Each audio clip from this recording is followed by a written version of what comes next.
Yes, Yes, good yes, yes, afternoon. Richie. It's another Sunday. Yes, And if you know it's Sunday, it is.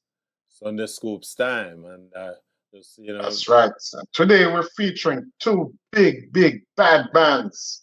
One from Jamaica, one from out of England, Birmingham, the ghetto of Handsworth. absolutely. What is funny, Garth, is that both of these bands, having made significant contributions to the development of the music that we all love as reggae music, came from two significantly strong inner city communities. Handsworth in England for Steel Pulse. Handsworth, it is a ghetto in Birmingham, England. And of course, there's Waterhouse in Kingston, Jamaica, that gave birth to Steel Pulse. But, you know, these guys demonstrated that they have the tenacity and the ability to find their way. And thank God for that because they have contributed significantly to the music. And today, we want to get started with a couple pieces. I know you have some solid stuff lined up for us. Just want the Yeah, man. listeners to Well, know. Richie, do some good research. Couldn't find some of the songs, but, however, songs lined up tonight, this afternoon, are just nice. I think it's fitting for us to start out with Handsworth Revolution, seeing that that's the birthplace of this band, Steel wicked band Pulse. Steel Pulse, In with fact, David before you start, Hines. oh God, Huh? just wanna say to our listeners, we have to the challenges again with COVID rising. We have to do a little decentralized broadcasting.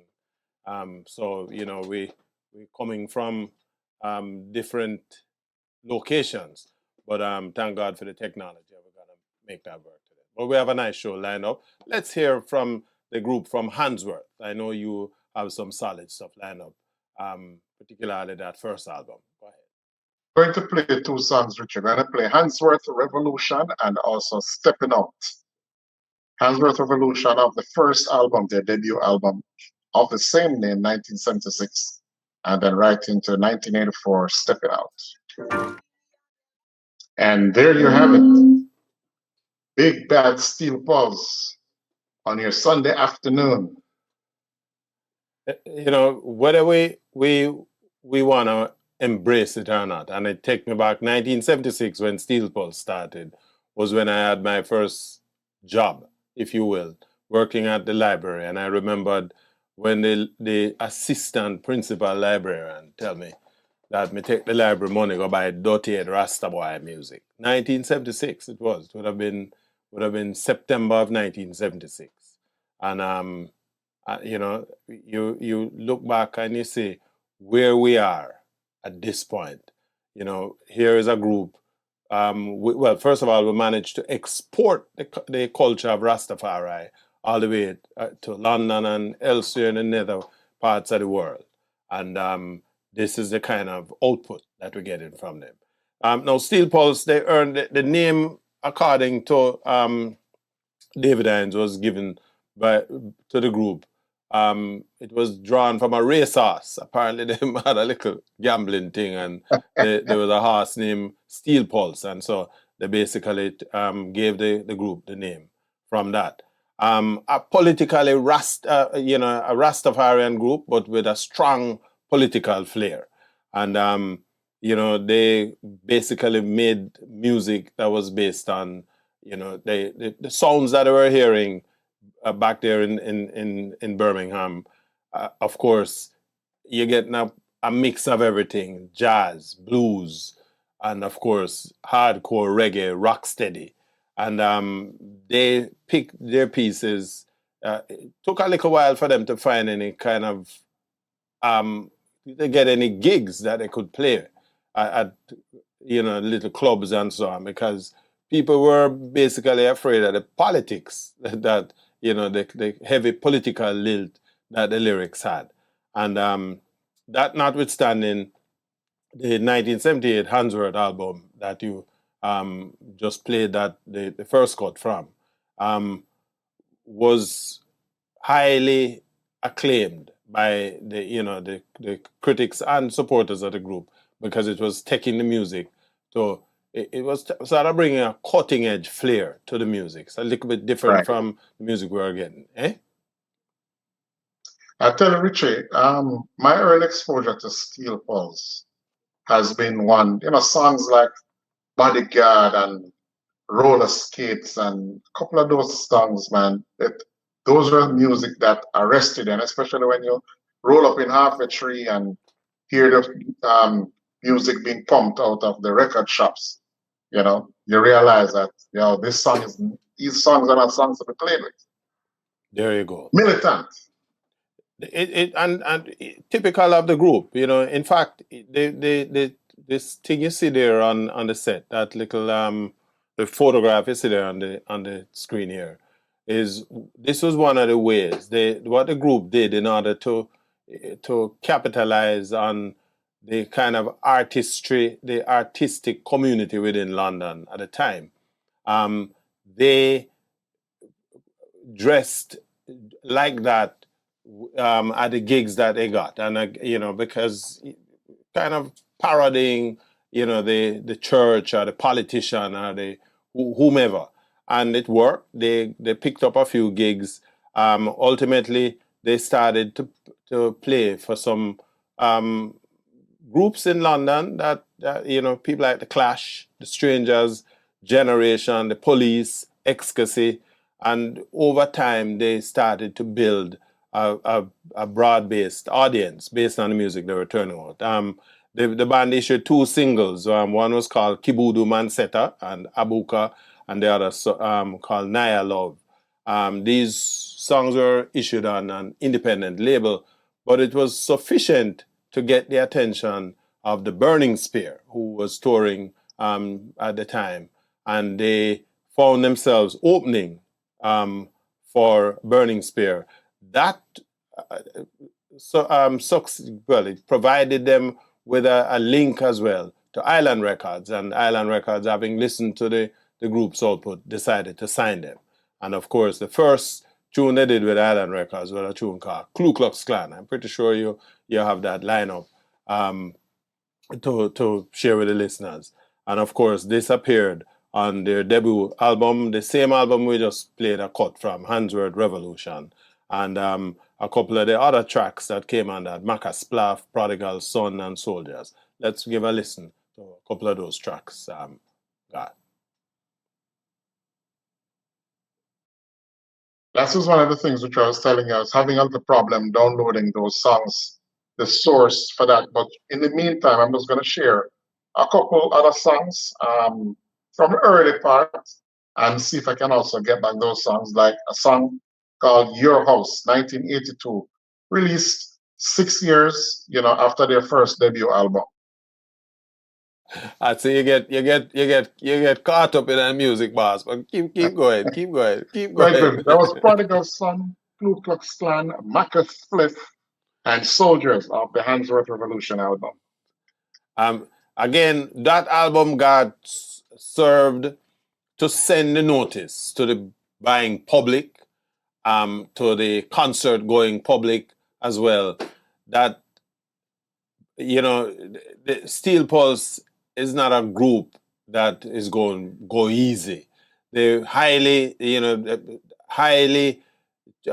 political in terms of the material that they put out, and it basically pulled the audience. Remember, in the 1970s, to the state of Britain, the whole racist problems, the issues with marginalized groups, and of course Rastafari in England in the 1970s, early 1980s would have been among prime candidates in terms of the marginalized groups.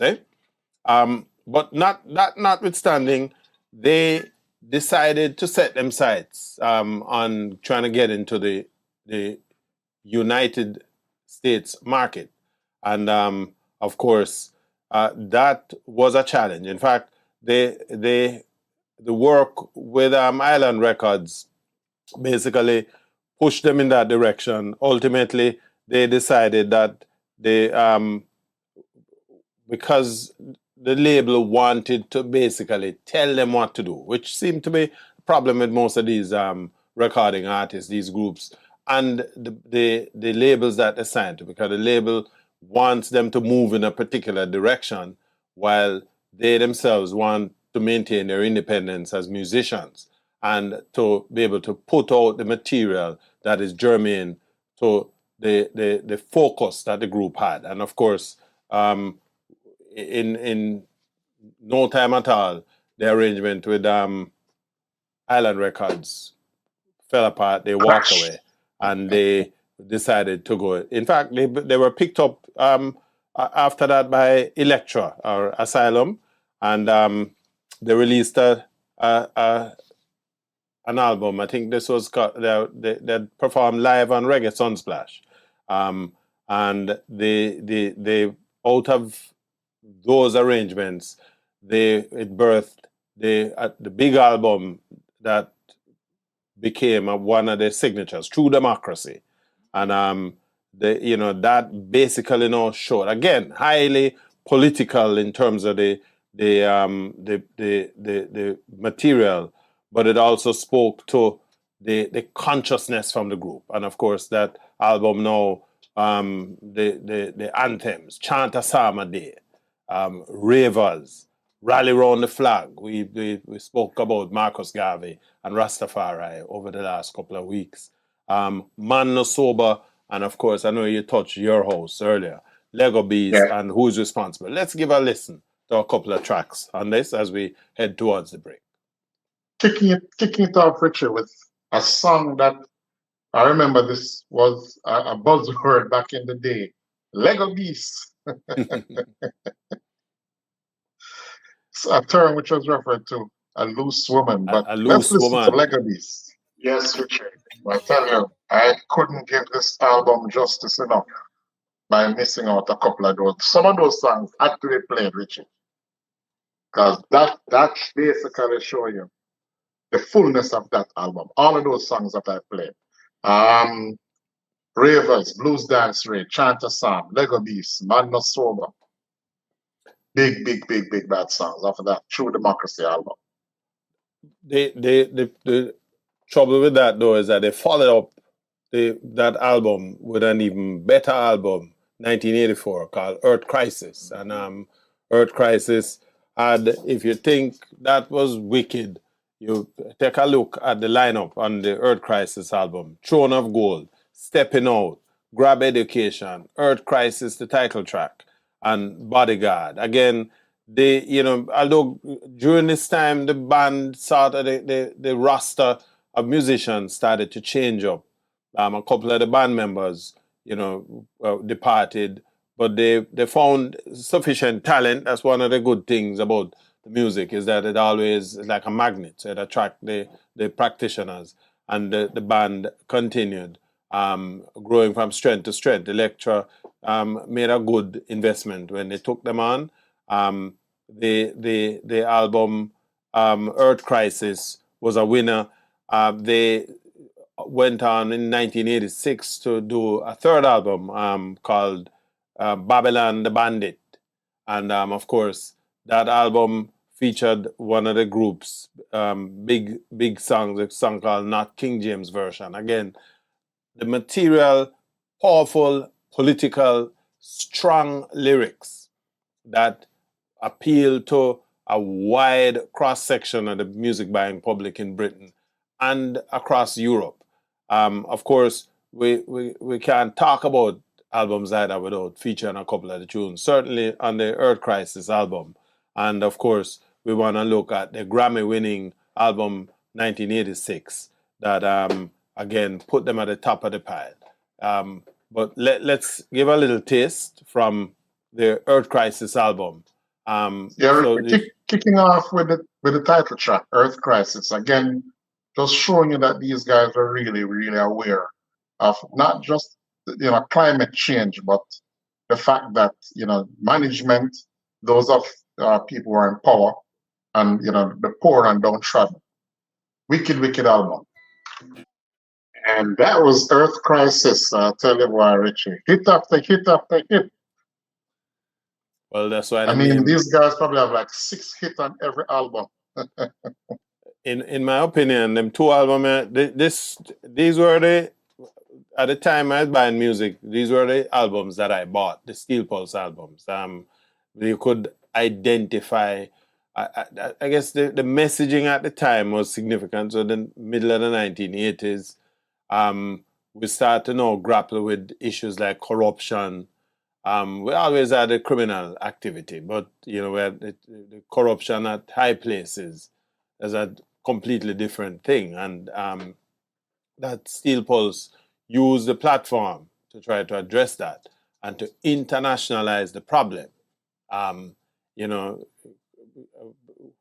who's got a gun, who's got a bomb, who's got a knife, who's gonna lose your life. It So-called forcing you to look leaders. at certain aspects of your existence and the role that political influencers have. Again, a group that's not afraid to challenge the system and to turn the searchlight on the issues that were issues of importance at the time. Of course, it was only a matter of time before the label start to try to poke them in a particular direction. And I think they 1986 they won a Grammy for the album that year. That album, Babylon the Bandit, and of course the big track on that, not King James version. The album though, although it won a Grammy, didn't do so well for them in terms of the sales, and of course, they as a consequence of which the label dropped them, and we know that is a problem that all of these groups seem to have. Reggae music is not for the faint of heart, and in the 1970s and 1980s, labels were trying to basically predict the buying public's taste or the music that they think people want to listen to, as opposed That's to right. allowing the artists their creative freedom. Your thoughts, Garth? And I was telling you, I was going to say that, the hallmark, what I love about growing up in Jamaica is that we never had to march to the beat of the record label's drum. DJs at the time, and there's a lot of songs that were hits in Jamaica that, across the planet, especially in the pop era and R&B. A lot of people don't even know those songs, but, DJs would listen to the album and choose the songs that really appeal to them, and they became hits. And, so unfortunately, when record labels try to dictate to artists what should be done, you're going to get a pushback.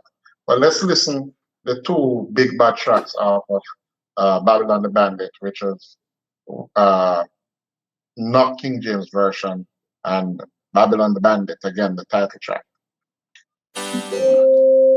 And trust me, Richie, these songs will never die, never ever die. Well, it speaks to the potency of the song. Speaks to it certainly is vindicated by the nomination, as the Grammy nomination. Interestingly, though, the album never sold, and of course, it resulted in a parting of ways with the label. Again, though, the music, you could consider it as a kind of a crossover attempt. Certainly, the reggae that we would have been listening to in Jamaica, by 1986, 87, we were now kind of ensconced in the dancehall era back Yeah. home in Jamaica, but certainly not the kind of reggae that we would have been listening to at the time, but certainly music that was finding or gaining significant traction in the other markets, in certainly the United Kingdom and areas of Europe, but didn't do as well in the American market, and of course it resulted again in a parting of ways. But that notwithstanding, the band continued along its way, still churning out hits. 1991, they were nominated again for a Grammy for the album Victims, and of course that album featured the cut called Taxi Driver. And if you know the story with them, they in fact sued the taxi limousine. It's a New York City Taxi and Limousine Commission, where they charged that they were being discriminated against as black people and specifically as Rastafarians. I think they had some issues trying to get from one point to the other, where the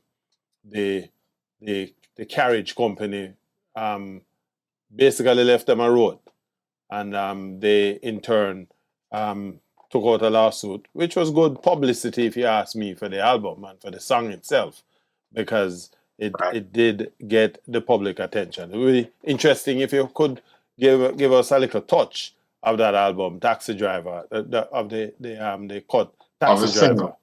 Yes. Certain. Taxi Driver. That was hilarious. Well, it worked, and I think the lawsuit, the attempt at a lawsuit, would also have helped drive the popularity of the record. But certainly they got the attention. Steel Pulse, certainly not a group that you would want to scoff at. They had a significant amount of chart successes. They had several nominations. Several of their albums got nominated for Grammys subsequent to the Babylon the Bandit, and they continued pressing on. State of Emergency. This is an album that they did for MCA, and of course, again, State of Emergency, as the album speaks for itself. It's interesting that we back in Jamaica had our own fair share of states of emergencies, and we're talking about the late 1980s, when at least our own political situation was settling down. But certainly music lovers everywhere can identify with that. But the State of Emergency album was a pretty good album, and I think off that too, they contributed the track to what's his name, Spike Lee's movie Do the Right Thing. That they contributed the song I Can't Stand It to that album. Again, would be worthwhile. Give listeners a taste and a couple of cuts of that State of Emergency album. Guy, over to you. The first track that I'm going to drop is the title track, State of Emergency. I was hoping that you probably had asked for a couple of tracks from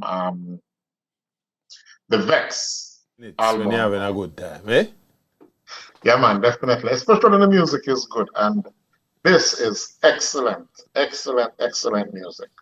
Well, we're gonna turn the page to the Waterhouse group. Now, we criticize the inner city, and when it suits us, especially some of the talking heads. But from Waterhouse in Kingston, we bring to you the sounds of Black Uhuru, a band that was started in the 1970s, when in again one of the most volatile area of Kingston, Jamaica, and the group was dubbed Uhuru, or Black Uhuru, by a friend who of band member Ducky Simpson, who it was ostensibly the leader of the group. But they struggled. Of course, Uhuru translates to freedom in Swahili, and whether we Waterhouse or not, this group was one of the most successful, in fact, the most successful of the second generation bands coming out of Jamaica. Traveling behind, of course, the Wailers, no doubt. But despite, multiple personnel changes over the years, the band made a significant impact. Formed in 1972 by people like Don Carlos, Ducky Simpson, and Garth Dennis. They started out playing music under the name, I think the name was Black Sounds Uhuru, and eventually shortened the name to what we now know it as Black Uhuru. And of course, the 1970s, a critical time. The music out of Jamaica is highly charged again. Reggae music, we take ownership of the music. And politics. Rasta politics, social issues.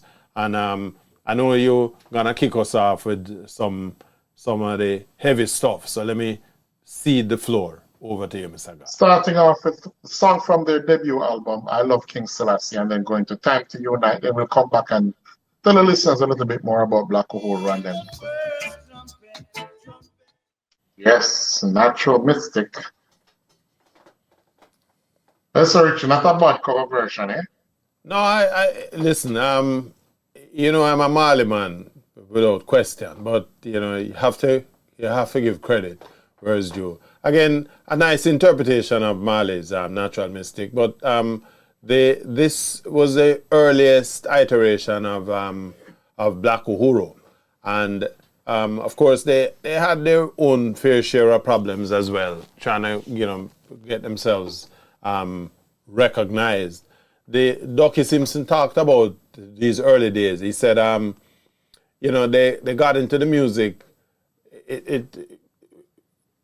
They used to spend a fair amount of time going down to Trenchtown because he became friendly with what's his name from the group, the Wailing Souls, and Wailing Souls was close to Mali and the Wailers, and so this was him just trying to get a piece of the music thing. In fact, Simpson said he got into the music through his old man. His old man was a member of a mentor band, and I listened to him talking about the thing, and he realized that his father was actually a mentor band player playing the rumba box, and him say, plus his father used to spin a couple of tunes in them area, but ultimately they moved to Waterhouse, and he got the guys from Wailing Souls to come with him to Waterhouse. And, at Waterhouse, of course, that is where King Jam is. And, all of the big dancehall thing now had already been established. And so, in fact, he gave a little anecdote to him. Say he bought himself a guitar while he was hobnobbing round Trenchtown. And the yard that Bunny Wailer and Bob used to live, that's where them used to go hang out. And him say him carry him brand new guitar and him down there learn how to play and write song and thing. And because him don't want to travel up and down with the guitar, because he don't want to get damaged, he left it at the house, and Bunny Wailer just come there one day and decide, so this is my guitar, me own the guitar. And him say him want take on Bunny, forget back him guitar, but him also wanted to be close to the music. And these guys were the music. And say, as a consequence, him just kind of hug up the last of his guitar and decide, say, boy, anytime Bunny ready, Bunny thing. And say, about 2 years later, Bunny Wailer put on the guitar and say, all right, him done with that now. And him say, him take back possession of him guitar. Hi there. If you enjoyed that clip, go on over to our website at yawdmedia.com, where you can watch the entire broadcast at your leisure. And while you're there, why don't you check out our other reggae music features? And before you leave, pick up some of our Jamaican reggae merchandise, and hey, don't forget to tell your friends.